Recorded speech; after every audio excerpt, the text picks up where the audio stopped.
السلام علیکم ناظرین، ہمارا موضوع طلاق کا چل رہا ہے اور ہم اب قرآن سے دیکھتے ہیں کہ اللہ تعالیٰ قرآن پاک میں کیا فرماتا ہے۔ ہم سورہ طلاق 65 نمبر اور اس کی فرسٹ آیت یعنی 1 نمبر آیت کو پڑھتے ہیں۔ یا ایہا النبی اذا طلقتم النساء فطلقوهن لعدتهن وأحصوا العدة واتقوا الله ربكم لا تخرجوهن من بيوتهن ولا يخرجن إلا أن يأتين بفاحشة مبينة وتلك حدود الله ومن يتعد حدود الله فقد ظلم نفسه لا تدری لعل اللہ یحدث بعد ذلک امرا۔ ناظرین، اس کا ترجمہ ہے اے نبی، اپنی امت سے کہو کہ جب تم اپنی بیویوں کو طلاق دینا چاہو تو ان کی عدت کے دنوں کے آغاز میں انہیں طلاق دو اور عدت کا حساب رکھو، اور اللہ سے جو تمہارا پروردگار ہے ڈرتے رہو۔ نہ تم انہیں ان کے گھر سے نکالو اور نہ وہ خود نکلیں۔ ہاں، یہ اور بات ہے کہ وہ کھلی برائی کر بیٹھیں۔ یہ اللہ کی مقرر کردہ حدیں ہیں۔ جو شخص اللہ کی حدوں سے آگے بڑھ جائے اس نے یقیناً اپنے اوپر ظلم کیا۔ تم نہیں جانتے شاید اس کے بعد اللہ تعالیٰ کوئی نئی بات پیدا کر دے۔ تو ناظرین، یہاں پہ اللہ تعالیٰ نے صاف صاف واضح بتا دیا ہے کہ جب تم اپنی بیویوں کو طلاق دو تو پہلے تو اس کی عدت کے دنوں میں طلاق دو اور اس کی عدت کا حساب رکھو۔ عدت کے دنوں سے مراد عورتوں کے ساتھ سائیکل ہوتے ہیں، تو جب اس کا سائیکل ختم ہو تو وہاں سے اس کے دن سٹارٹ کریں اور اس کا حساب رکھیں۔ اور اس کے ساتھ ہی اللہ تعالیٰ نے فرمایا ہے کہ ان کو ان کے گھروں سے نہ نکالو اور نہ وہ خود نکلیں۔ تو ناظرین، جب ہمارے معاشرے میں عام طور پر جب طلاق دی جاتی ہے تو عورت کو غصے میں فوراً گھر سے نکال دیا جاتا ہے، لیکن اللہ تعالیٰ یہاں فرما رہا ہے کہ طلاق دو اور ان کی عدت کا حساب رکھو اور انہیں ان کے گھروں سے نہ نکالو، اور عورتوں کو بھی حکم دیا ہے کہ وہ خود بھی نہ نکلیں۔ ہاں، یہ اور بات ہے کہ وہ کھلی برائی کر بیٹھیں۔ ہاں، اگر عورت ڈٹ جائے اپنی برائی پہ، برائی کرے اور اس پہ ڈٹ جائے تو پھر مرد اسے نکال سکتا ہے۔ یہ اللہ کی مقرر کردہ حدیں ہیں۔ جو شخص اللہ کی حدوں سے آگے بڑھ جائے اس نے یقیناً اپنے اوپر ظلم کیا۔ تم نہیں جانتے شاید اس کے بعد اللہ تعالیٰ کوئی نئی بات پیدا کر دے۔ اس میں اللہ تعالیٰ اس آیت میں اللہ تعالیٰ بتانا یہ چاہ رہے ہیں کہ ایک مدت ہے جب تم طلاق دیتے ہو، پہلی طلاق دیتے ہو عورت کو، تو اس دوران اس کی عدت جو شروع ہو جاتی ہے اور اس کی عدت ختم ہونے تک اس کو اپنے گھروں میں رکھتے ہو، اور وہ اس لیے ہے کہ اگر تم اصلاح کرنا چاہو، اگر کوئی ایسا ماحول بن جائے، ایسی بات بن جائے کہ تم صلح کرنا چاہو آپس میں، تو اللہ نے موقع دیا ہے کہ تم صلح کر سکتے ہو اور عدت ختم ہونے سے پہلے اپنی بیویوں کو واپس لوٹا سکتے ہو۔ یہ اگلی آیتوں میں بھی ہم ڈسکس کریں گے انہی باتوں کو۔ ناظرین، اب ہم پڑھتے ہیں سورہ بقرہ 228 نمبر آیت۔ وَالْمُطَلَّقَاتُ يَتَرَبَّصْنَ بِأَنفُسِهِنَّ ثَلَاثَةَ قُرُوءٍ ولا يحل لهن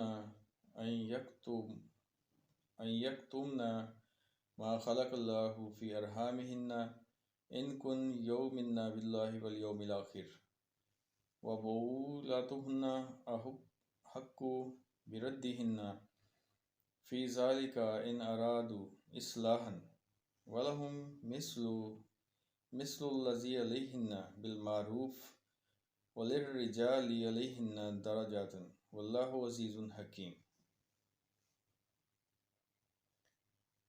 یعنی طلاق والی عورتیں اپنے آپ کو 3 حیض تک روکے رکھیں۔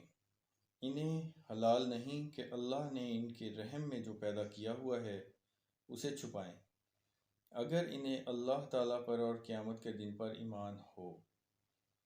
ان کے خاوند اس مدت میں انہیں لوٹا لینے کے پورے حقدار ہیں، اگر ان کا ارادہ اصلاح کا ہو، اور عورتوں کے بھی ویسے ہی حق ہیں جیسے ان پر مردوں کے حق ہیں، اچھائی کے ساتھ۔ ہاں، مردوں کو عورتوں پر فضیلت ہے، اور اللہ تعالیٰ غالب ہے، حکمت والا ہے۔ تو ناظرین، طلاق کے بعد عورتوں کو رکنے کا اللہ تعالیٰ نے کہا ہے، اور وہ کہا ہے 3 حیض تک، 3 سرکل تک انہوں نے انتظار کرنا ہے جو ان کی مدت ہے،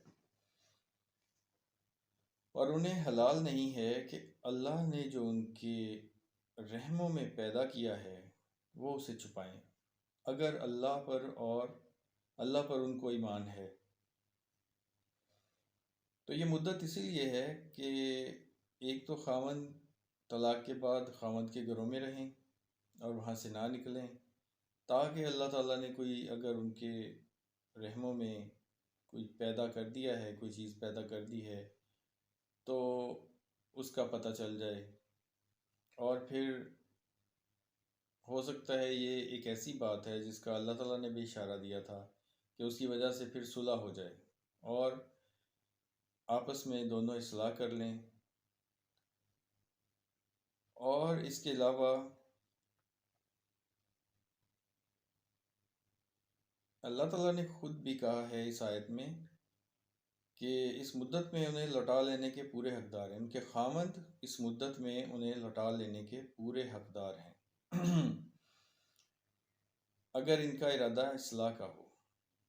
ٹھیک ہے، اگر وہ پہلے غلط تھے، لڑائی جھگڑے ہوئے، طلاق دی، اللہ کے حکم کے مطابق طلاق دی، اللہ کی آیت کو مان کر طلاق دی، جو اللہ تعالیٰ نے طریقہ بتایا اس کے مطابق طلاق دی، اور اس دوران اگر اللہ نے عورت کے رحم میں کوئی چیز پیدا کر دی ہے تو وہ ایک ذریعہ ہے ان کی صلح کا، اور اس مدت میں اللہ تعالیٰ نے کہا ہے کہ شوہر جو ہیں، خامد جو ہیں، وہ اپنی بیویوں کو لوٹا سکتے ہیں اپنی طرف، اور عورتوں کے بھی ویسے ہی حق ہیں جیسے ان پر مردوں کے ہیں، اچھائی کے ساتھ۔ ہاں، مردوں کو عورتوں پر فضیلت ہے۔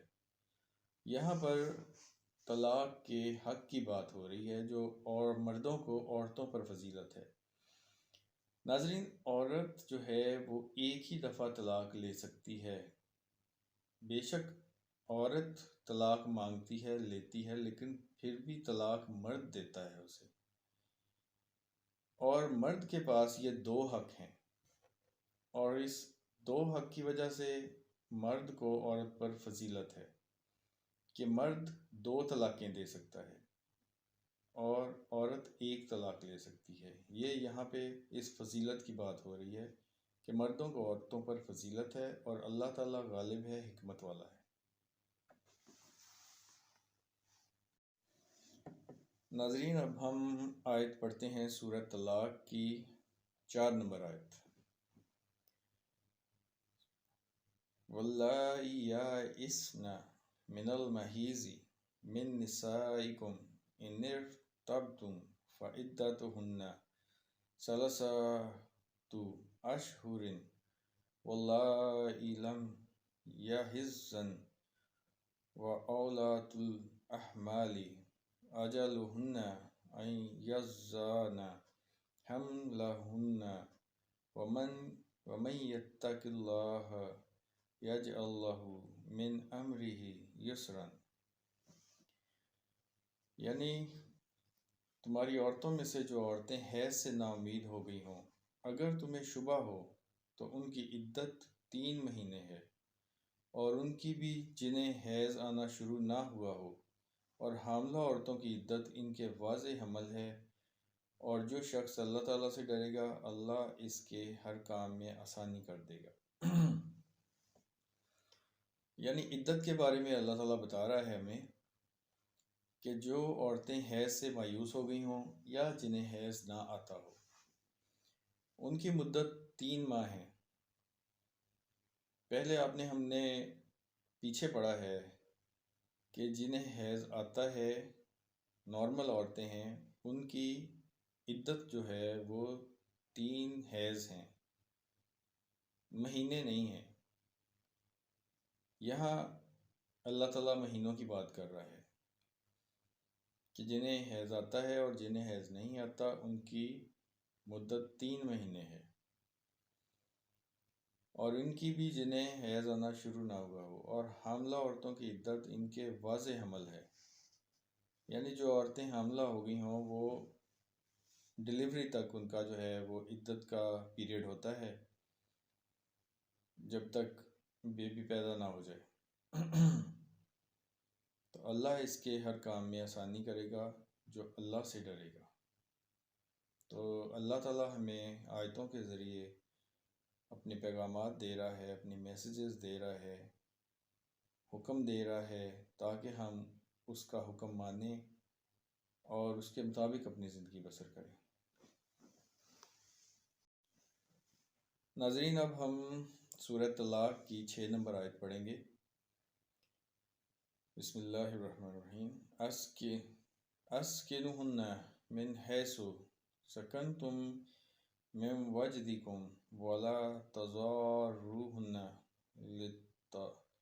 لتضیقوا علیہن وإن کن اولاتی حمل فانفقوا علیہن حتی یضعن حملہن فإن أرضعن لكم فآتوهن أجورهن وأتمروا بينكم بمعروف وإن تعسرتم فسترضع له أخرى۔ تم اپنی طاقت کے مطابق جہاں تم رہتے ہو وہاں ان طلاق والی عورتوں کو رکھو، اور انہیں تنگ کرنے کے لیے تکلیف نہ پہنچاؤ، اور اگر وہ حمل سے ہوں تو جب تک بچہ پیدا ہو لے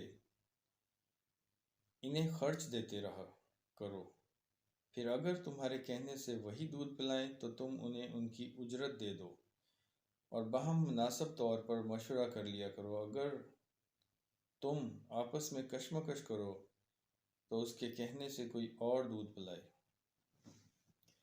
تو ناظرین، جیسے کہ ہمارے معاشرے میں ہوتا ہے کہ مرد عورت کو طلاق دے کر اس کے گھر بھیج دیتا ہے، اور اس کی عدت کا کچھ پتہ نہیں ہوتا، اور اس کے رحموں میں اللہ تعالیٰ نے کیا پیدا کیا ہے یا نہیں پیدا کیا اس کا ہمیں نہیں پتہ ہوتا۔ تو یہ ہوتا ہے ہمارے معاشرہ میں، لیکن اللہ تعالیٰ جو بتا رہا ہے، جو اپنی آیتوں کے ذریعے ہمیں میسج دے رہا ہے، وہ یہ ہے کہ تم اپنی طاقت کے مطابق جہاں تم رہتے ہو وہاں ان طلاق والی عورتوں کو رکھو۔ یعنی کہ اپنی حیثیت کے مطابق کوئی زیادہ پیسے والا ہے تو وہ اپنی حیثیت کے مطابق ان کو رکھے، اور اگر کسی کی حیثیت کم ہے تو وہ اپنی حیثیت کے مطابق جیسے اپنی بیوی کے طور پر پہلے اس پہ خرچ کرتا تھا ویسے ہی خرچ کرے گا جب تک کہ اس کی عدت پوری نہیں ہو جاتی۔ تو اللہ تعالیٰ فرماتا ہے تم اپنی طاقت کے مطابق جہاں تم رہتے ہو وہاں ان طلاق والی عورتوں کو رکھو، اور انہیں تنگ کرنے کے لیے تکلیف نہ پہنچاؤ۔ یہ بھی اللہ کا حکم ہے کہ انہیں تنگ نہ کرو۔ ایمان والا تو کبھی بھی تنگ نہیں کر سکتا، کیونکہ اس کا اللہ کی آیتوں پہ ایمان ہے۔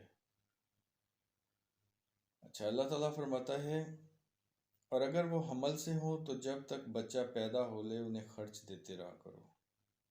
تو جو حاملہ عورتیں ہیں اگر ان کو طلاق دی ہے تو ان کی عدت ان کی ڈلیوری تک ہے، بچہ پیدا ہونے تک ہے، تو تب تک اس کو خرچ دیتے رہو، اور اگر تمہارے کہنے سے وہی دودھ پلائیں تو تم انہیں ان کی اجرت بھی دو۔ بچے کی ماں ہے، لیکن یہاں پہ اللہ تعالیٰ حق باپ کا بتا رہا ہے کہ اگر وہ تمہارے بچے کو دودھ پلائے گی تو تم اس کو اس کی اجرت بھی دو گے۔ اور پھر اللہ تعالیٰ فرماتا ہے کہ اگر تم آپس میں کشمکش کرو، اگر تم لڑائی جھگڑا کرو دونوں، تو اللہ تعالیٰ یہاں پہ حکم دے رہا ہے کہ اس کے کہنے پر کوئی اور اسے دودھ پلائے گی، یعنی کہ وہ کوئی اور بندوبست کرے گا کسی ایسی ماں کا جو اسے دودھ پلا سکے۔ تو اس میں اتنا ہی تھا، باقی آگے دیکھتے ہیں۔